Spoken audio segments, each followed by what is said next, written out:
Take a seat. Take a seat. Yeah. Good morning. So you are Dilpreet Singh. Yes, sir. Good. So tell us something about yourself. Sir, I am Dilpreet. I am a graduate in mechanical engineering from Punjab Engineering College. Subsequent to which, sir, I joined the State Civil Services as a tehsildar. While undergoing training, sir, I gained a period for the State Civil Services and I got the 8th rank in general category. Sir, some of my hobbies include Bhangra, calligraphy, caring for animals and Malbai. I am an enthusiast in sports as well, sir. Badminton is my passion. And I draw some of my self-perception as a clear, confident and compassionate human being, sir.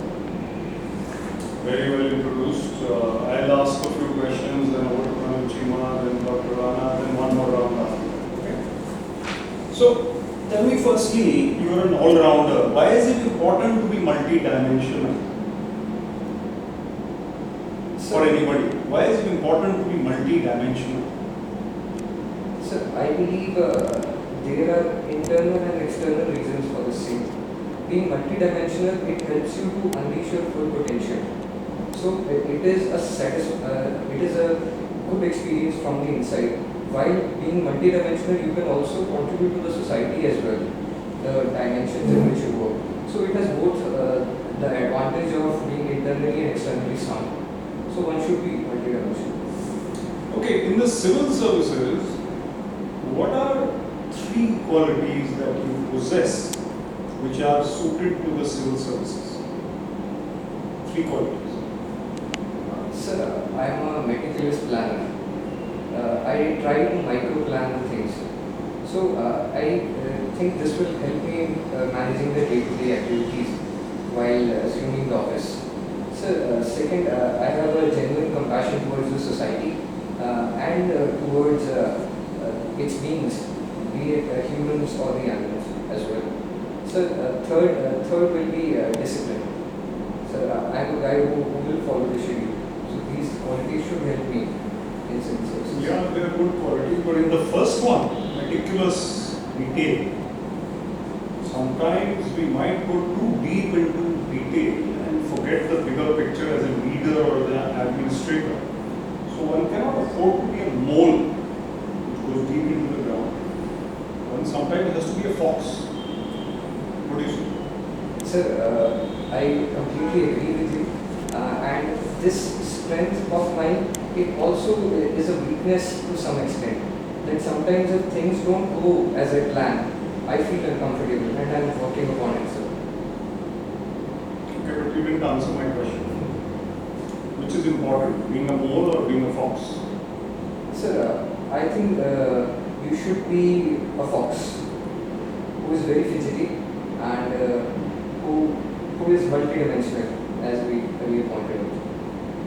You have to be both. Dilpreet, tell me, I was talking to you before Mr. came, that hedgehog knows one big thing. Fox knows a lot of things. Yes, sir. Now, would you like to know in a particular situation? In a particular situation, you have a situation where you are required to take some decision. In that situation, would you like to be a hedgehog or a fox? Sir, with respect to the details of the situation, I would like to be a hedgehog, going into such depths so that my stand would be very clear.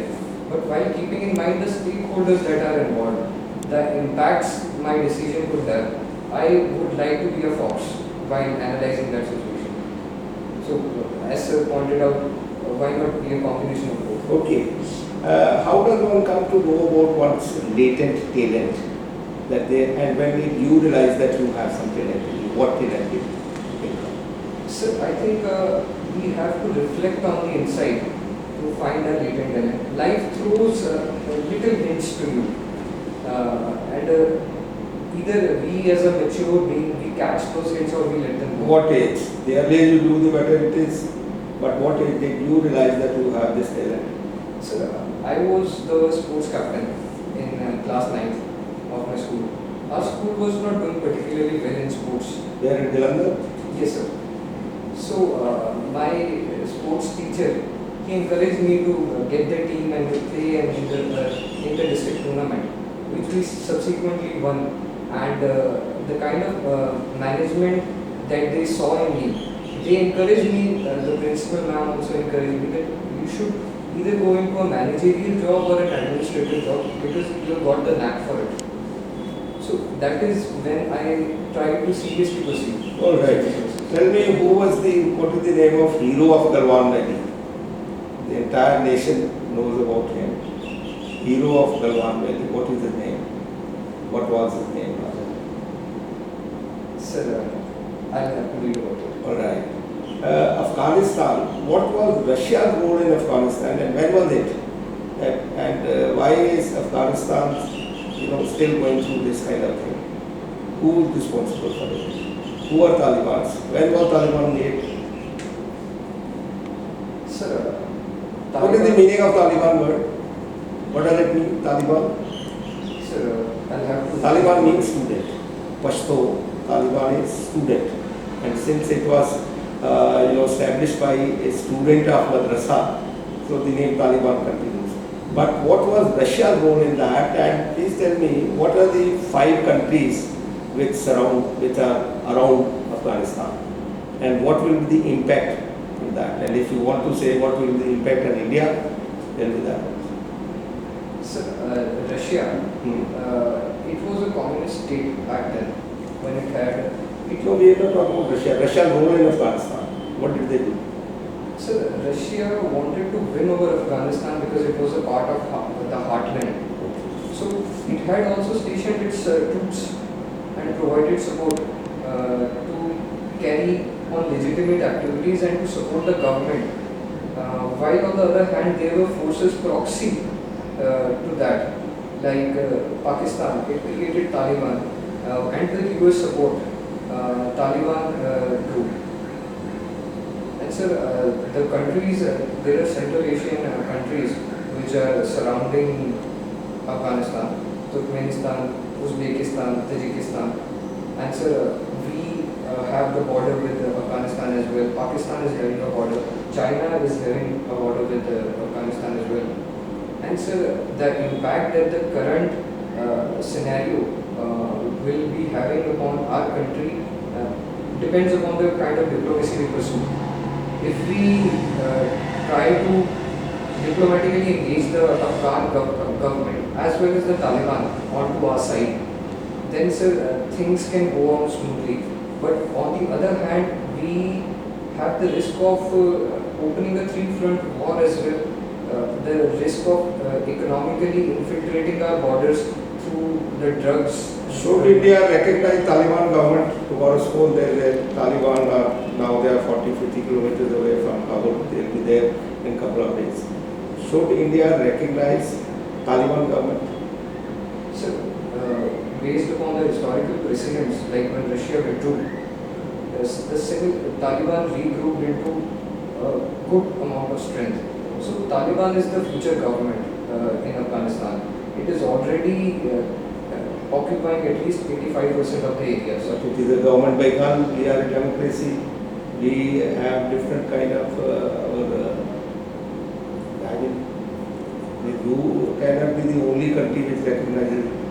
No other country, democratic country, will recognize Taliban government. So for that we need careful diplomacy and to ensure that if there is a government in Taliban, if there is a government of Taliban in Afghanistan, it should cater to all the stakeholders present there, be it the government, be it the Taliban, be it the FATA areas, or be it the small tribal population there. It should be representative of all these factions. Plus, sir, there should be no external influence in the governance of Taliban.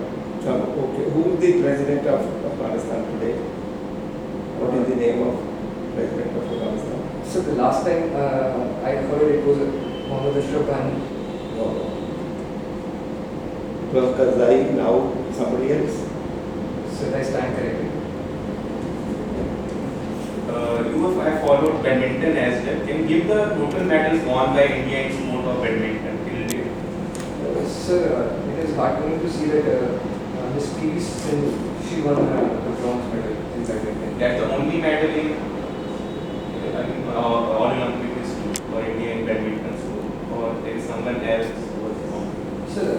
she has won a silver medal as well. And sir, dating back, sir, I won't be able to recall. And where are next Olympics to be held? Sir, I'll definitely recall it. In 2028 or 2032, because the sites have already been announced. I'll definitely recall it, sir. Pegasus board is dominating headlines for last 1 month on the monsoon session was postponed. What is the literal meaning of Pegasus? Sir, I'll not be very sure. It's a winged horse. It's a mythological Yes, thing. And in 2019, 51 Pegasi B was in news. And in 2021, Pegasus is in news. Can you just differentiate what are these two referring to? Sir, the little I could remember, Pegasi B was an extraterrestrial planet. It was in news. And It was Pegasus- awarded Nobel Prize in Physics. Yes, good one. What is, how is described Pegasus currently? Pegasus is a malware, sir. It's an infiltration mechanism for software or spyware, which when infects the phone, it could obtain vital information without the user even knowing about it. Can you differentiate Trojan and a bomb? Sir, a worm particularly infects the device by replicating itself. A Trojan, it corrupts the device. And what's the major two news which were followed in last 2 days? Any two major news? Sir, one was regarding the e-rupee payment system that the government recently introduced. And the second, as Sir asked, was the Afghan issue.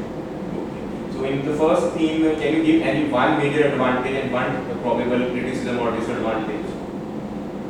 So basically, it is a prepaid UPI instrument. For example, if a company has to get its employees vaccinated, it will prepay things using UPI and it will get a barcode and it will give it to its employees, that barcode. They can use that barcode to get themselves vaccinated cashless. So it will help in digitizing our economy to a greater extent. And concern? So the concerns are pertaining to the misuse, because there is only one layer involved, a barcode or a voucher, and that could be misused if lost. No. Yes. The basic idea was behind all this is that the money should be used by the recipient for the purpose it is meant. You not brought to that. See why this has been introduced, otherwise all other pay systems are there. But this one has been introduced because people were using the money they were given for a particular purpose, they were not using it for that and they were using it for something else. So the government thought that they must be forced to and so they will have some kind of check over them that have you used this money for that purpose for which you were given. That is the idea behind this. Yes, this kind of. Okay, so repeat, data is the new gold at the global level. Companies which have data are rich companies, technology companies, others. How can data be safeguarded, kept secure, personal data? And what is your comment on this fact that data has become so precious?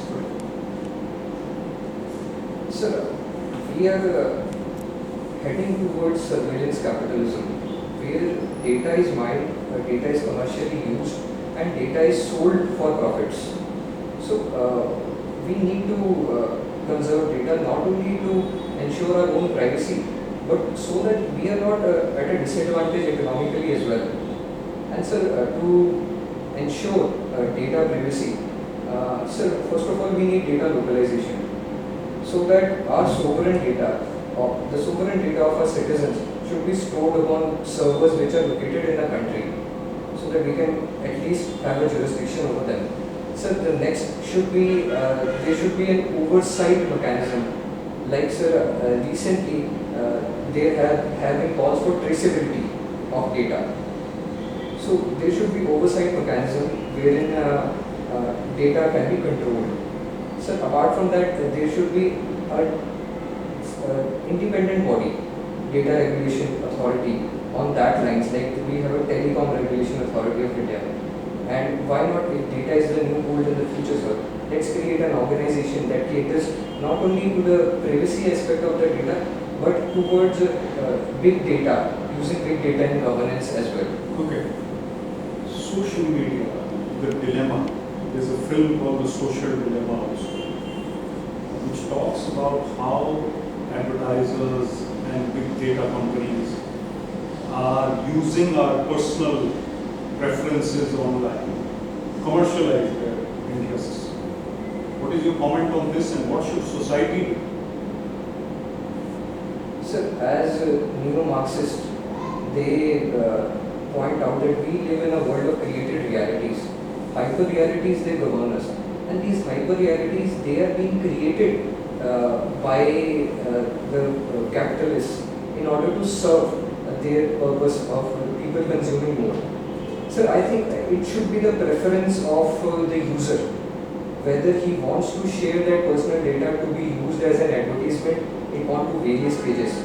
That discretion should be of the consumer. He should not be a sheep who is being in the field to exploit for the capitalists. Okay, social media and government. You are already being trained for PCS, I believe. Already in the system. You're getting a salary? Yes, sir. Good. So, as a government official, social media, its usage officially and unofficially, should there be some limits? What are the benefits also? Sir, I think we are governed, as civil servants are governed by the conduct rules. So, the conduct rules, they should be applicable on social media as well. And that should govern our conduct on social media.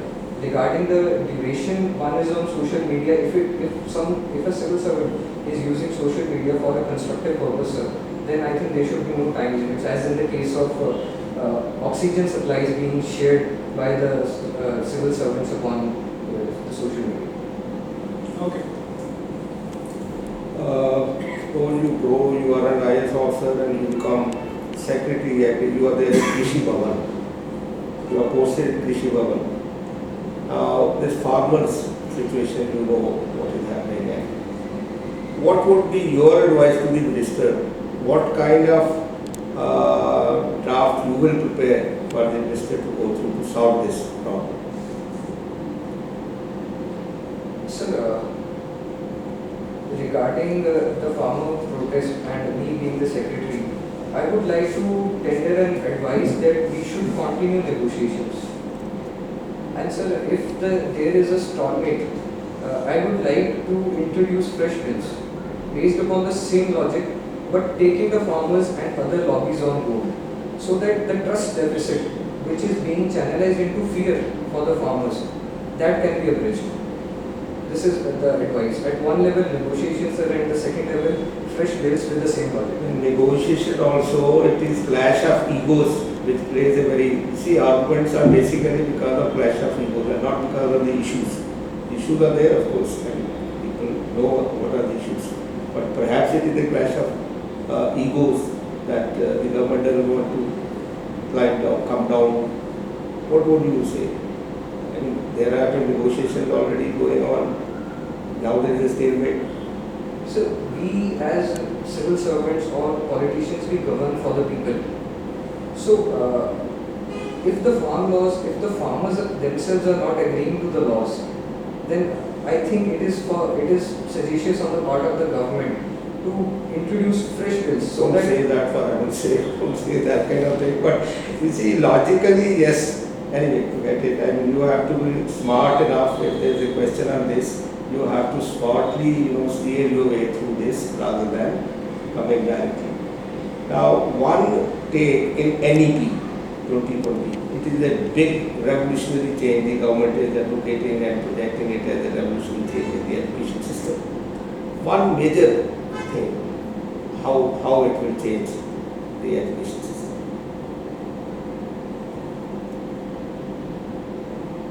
Sir, I think the push for technical and vocational education, learning by doing, learning by hand. No, I am talking of the primary and secondary education level. Those are different areas. There is a major revolutionary change in the primary education system. What is that? Sir, it is the scheme of taking exams and 5+2+2 mechanism that is being introduced. Anyway, there is only one Marshal of Air Force So now these days. What was his name? I'll read about it. There is a Field Marshal Manekshaw you heard about, Yes, sir. and there is one Marshal of Air Force, the only Marshal of Air Force in India, Indian Air Force. Sir, What is his he name? was a Sikh gentleman and I'll read about it. sir. Arjun Singh. Please. So you have opted for IPS over IFS. Any specific reason for that? Because a lot of students opt IFS as their second preference. Why IPS over IFS?